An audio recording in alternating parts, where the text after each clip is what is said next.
నమస్తే, welcome to Suman TV Karimnagar. నేను మీ అనిల్. కరీంనగర్లోని ఆదర్శ్ నగర్లో నిన్న జరిగిన భారీ అగ్ని ప్రమాదంలో భారీగా ఆస్తి నష్టం వాటిల్లింది. సో హుటాహుటిన అగ్నిమాపక సిబ్బంది అక్కడికి చేరుకున్నప్పటికీ అప్పటికే జరగాల్సిన నష్టం జరిగిపోయింది. కాకపోతే ఇక్కడ 5 సిబ్బంది మిగతా పక్కకి మంటలనే వ్యాపించకుండా కొంచెం ఎక్స్టెండ్ అనేది కాకుండా చాలా జాగ్రత్త పడి కొంచెం చర్యలు తీసుకున్నారు. సో ఇలాంటి అకస్మాత్తుగా చర్యలు జరిగినప్పుడు ఐఐటి జేఈఈ నీట్ కోచింగ్ లో దేశంలోనే అగ్రగామి సంస్థ రెసిడెన్స్ కోటా ఇన్స్టిట్యూట్ ఇప్పుడు మన కరీంనగర్ లో డాక్టర్ అంజిరెడ్డి గారి పర్యవేక్షణలో రెసిడెన్స్ జూనియర్ కాలేజ్ అడ్మిషన్లు జరుగుతున్నాయి. మనం ఎలా రియాక్ట్ అవ్వాలి, ఎలా మనం జాగ్రత్తలు తీసుకోవాలనే విషయాన్ని మనం తెలుసుకునే ప్రయత్నం చేద్దాం. ప్రస్తుతం నేను కరీంనగర్లోని ఫైర్ స్టేషన్ ఉన్నాను. సో ఇలాంటి సిచ్యువేషన్ జరిగినప్పుడు మనం ఎలాంటి జాగ్రత్తలు తీసుకుంటే మనం సేఫ్ గా ఉంటాము అనే విషయాన్ని మనం తెలుసుకునే ప్రయత్నం చేద్దాం. రండి.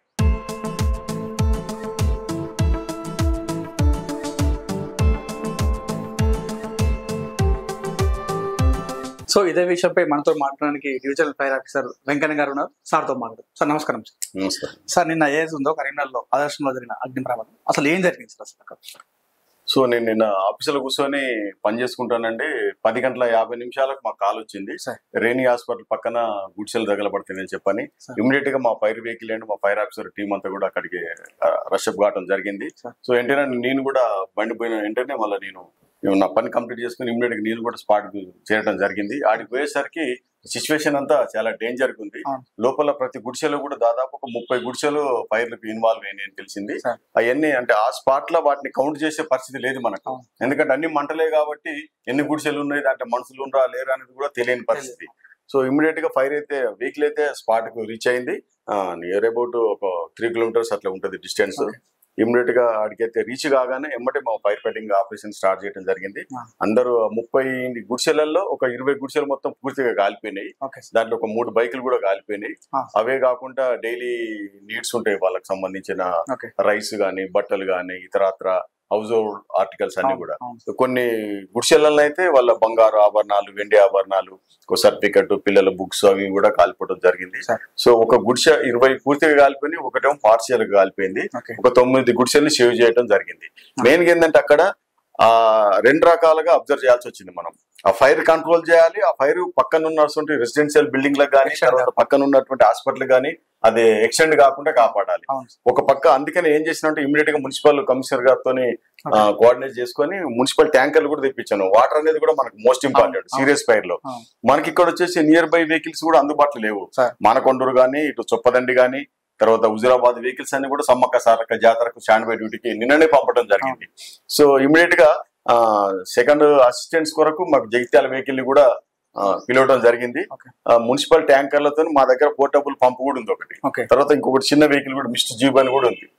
ఆ రెండింటిని యూజ్ చేసుకుంటూ మున్సిపల్ ట్యాంకర్లకు పోర్టబుల్ పంపుని ఫిట్ చేసి వన్ సైడ్ ఈ ఫైర్ ఫైటింగ్ చేసుకుంటూ ఇంకొక సైడ్ ఫర్దర్ ఎక్స్టెన్షన్ కాకుండా వేరే లైన్స్ ఓపెన్ చేసేసి ఫర్దర్ ఎక్స్టెన్షన్ కాకుండా కూడా అట్లా కాపడం జరిగింది.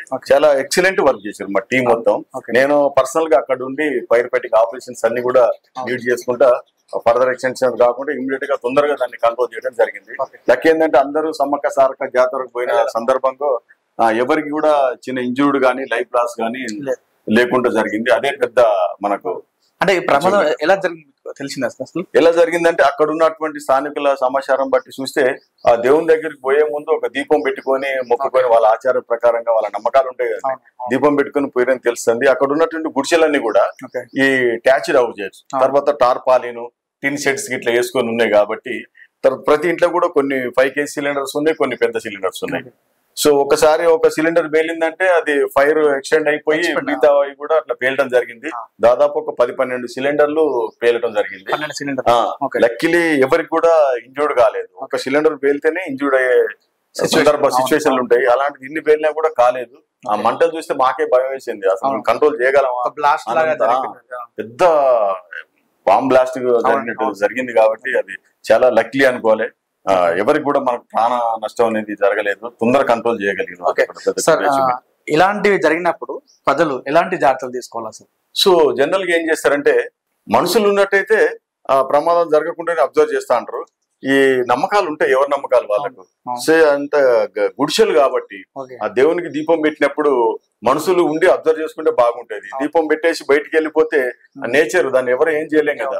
ఆ పిల్లులు గాని, ఎలకలు గాని ఆ దీపాన్ని పడేసినట్టయితే అది అందుబాటులో ఉన్న సామాన్ ఏదైనా ఉంటే దానికి అంటుకొని ప్రమాదం జరిగే అవకాశం ఉంటది. కాబట్టి అలాంటి చేయకూడదు. ఇంట్లో ఉన్నప్పుడు మాత్రమే ఆ దేవునికి మొక్కుకొని దండం పెట్టుకొని పక్కకు ఉండాలి తప్ప ముట్టి చేసి బయటికి వెళ్ళిపోతే ప్రమాదం జరుగుతుంది. అలాగనే ఇప్పుడు సమ్మర్ సీజన్ కాబట్టి కూలర్స్ వాడుతా అంటారు, తర్వాత కొంతమంది ఏసీలు వాడుతా అంటారు, తర్వాత ఒకటే పాయింట్ లో సాకెట్ పాయింట్ లో 4-5 ప్లగ్లు పెడతా అంటారు. ఓవర్ లోడింగ్ బట్టి కూడా షార్ట్ సర్క్యూట్ అయ్యి కూడా ఇన్సులేషన్ దెబ్బతిని ఆ వైర్ షార్ట్ సర్క్యూట్ అయ్యి కూడా ప్రమాదాలు జరిగే అవకాశం ఉంటాయి. కాబట్టి వాటిని రెడ్యూస్ చేసుకోవాలి.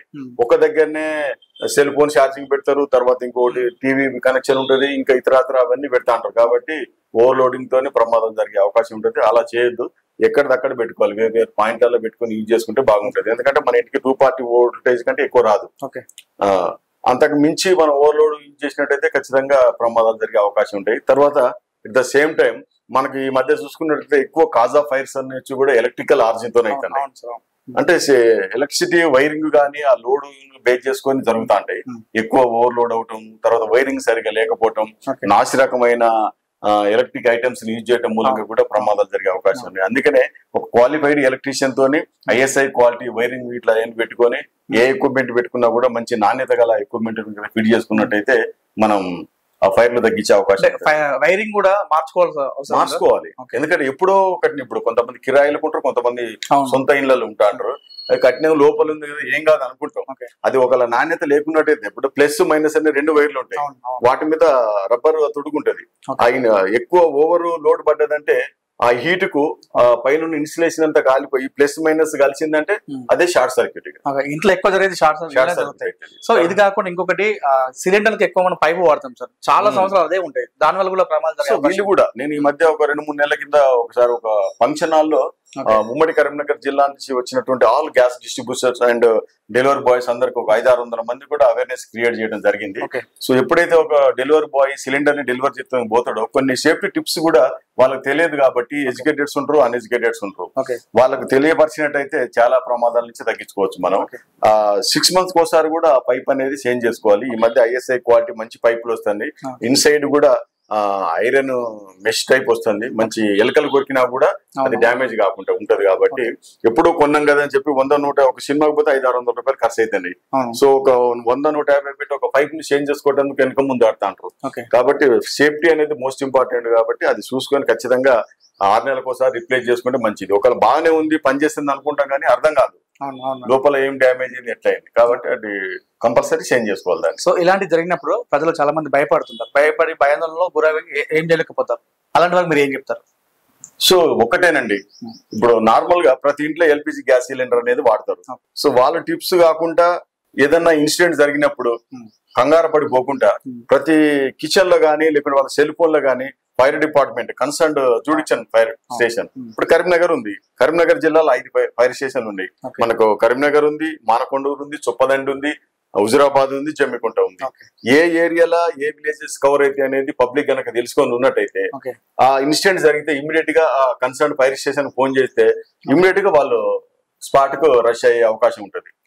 కాబట్టి అందరూ కిచెన్ లో కూడా నోట్ చేసి పెట్టుకోవాలి. ఫైర్, అంబులెన్స్, పోలీసు, ఇట్లా ఎమర్జెన్సీ డిస్ట్రిబ్యూటర్స్ ఆల్సో.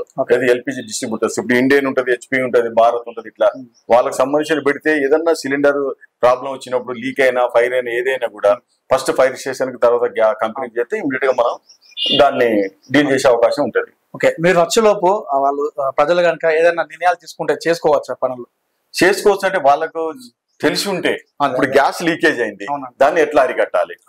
ఇప్పుడు గ్యాస్ లీక్ అయినప్పుడు వేసిన ప్యాను లైట్ గానీ అట్లే తిరుగుతూనే ఉండాలి, అంటే ఆన్ ఆఫ్ చేయకూడదు. ఎందుకంటే లీకేజ్ అయినప్పుడు అది మొత్తం ఆ రూమ్ అంతా గ్యాస్ అంతా ఫామ్ అయ్యి పెద్ద బాంబ్ బ్లాస్ట్ అయినట్టు అయ్యే అవకాశం ఉంటుంది సోర్స్ ఆఫ్ ఇగ్నిషన్ రాగానే.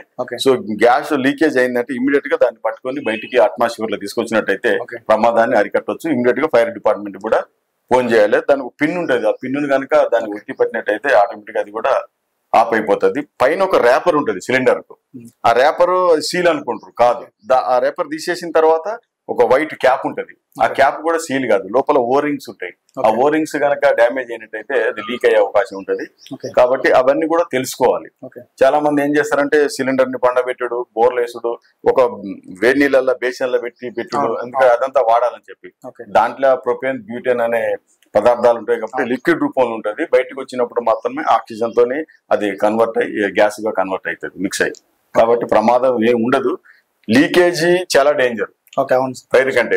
ఎప్పుడైతే సిలిండర్ ఫైర్ లోపల ఇన్వాల్వ్ అవుతుందో దాని చుట్టూ కనుక మంటలు ఉన్నట్టయితే సిలిండర్ చుట్టూ, ఓకే ఫర్ ఎగ్జాంపుల్ ఒక కిచెన్ లో ఫైర్ అయింది, సిలిండర్ ఉంది, ఆ చుట్టుపట్టు ఉన్నటువంటి వస్తువులన్నీ కూడా కాలే గుణం గల వస్తువు అయితే అది సిలిండర్ చుట్టూ మంటలు ఉండేసరికి అది 100 నుంచి 150 డిగ్రీల హీట్ కనుక ఇన్వాల్వ్ అయినట్టయితే లోపల ఉన్న లిక్విడ్ రూపంలో ఉన్న ఆ గ్యాస్ అంతా కూడా గ్యాస్ గా కన్వర్ట్ అవుతుంది. ఓకే ఆ పదార్థం అంతా కూడా కన్వర్ట్ అయ్యి స్పేస్ లేక బ్లాస్ట్ అవుతుంది అది. ఓకే కాబట్టి ఒక అలాంటి సందర్భంలో ఎదురుగా పోవద్దు ఎప్పుడైనా కూడా. Okay. కొంచెం సైడ్ కు గోడ సాటుకు కానీ ఇటన్నా రూమ్ లో వాళ్ళు బయటికి వెళ్ళలేని పరిస్థితి ఉంటే వేరే రూమ్ లోకి ఇట్లా పోయినట్టయితే సేఫ్ సైడ్ గా తేలినా కూడా శకలాలు వచ్చి మనకు తగలకుంటుంటాయి. ఓకే అదొకటి. ఓకే విలువైన సమాచారం మాకు అందించిన ధన్యవాదాలు. Thank you.